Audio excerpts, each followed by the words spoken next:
And the following segment on KROC AM is sponsored and paid for by Meshbesher and Spence. Andrew Davick is here from Meshbesher and Spence. Good morning, Andrew. Good morning. Are you an Andrew or are you an Andy? You know, it really depends.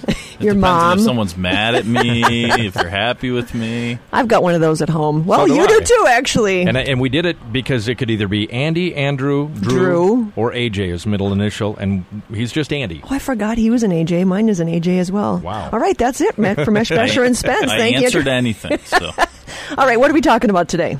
you know, I think with spring coming until next week when it sounds like it's supposed to get cold again. But with spring coming and road construction and slow-moving vehicles and farm vehicles on the road, you know, just talking about that and you know, the importance of drivers out there paying attention, not only to the construction workers who are out there doing their job, but also for farm vehicles and just, you know, paying attention and being aware of your surroundings and, you know, trying to avoid those accidents because construction accidents and accidents involving farm machinery don't turn out very well.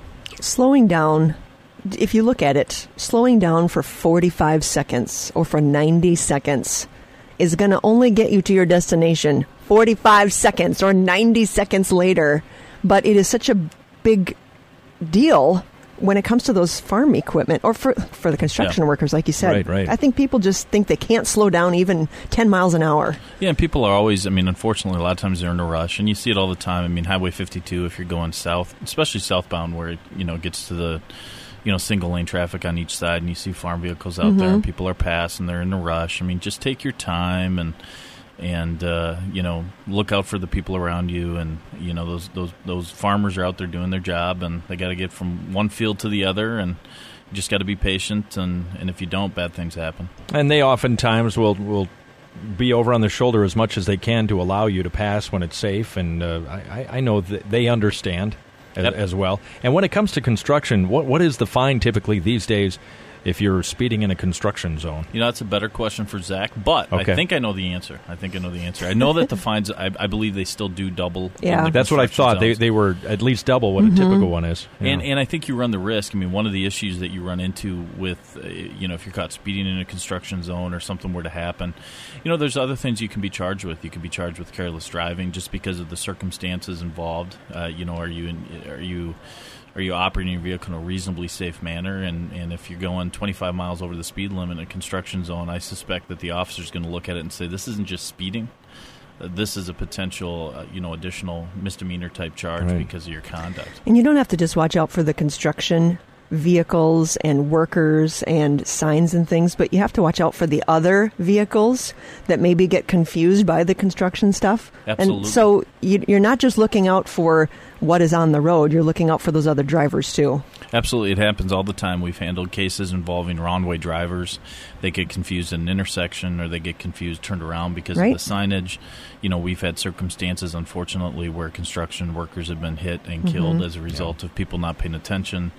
And, you know, again, the biggest thing is slow down, take your time. And as you said, Tracy, I mean, you know, 45 seconds is going to save you 45 seconds. Yeah, it's not a big deal. But can you please talk about the zipper merge for just a second? Because I'm making it my life's work now to spread the glory of the zipper merge. What is the zipper merge? Oh, I've got to ask you. Yeah, this is what MnDOT has got videos about the zipper merge, but it is the idea that, and it happened this week when they were doing down to single lanes on Highway 52 here in town, that when the sign says merge, you don't merge over right away.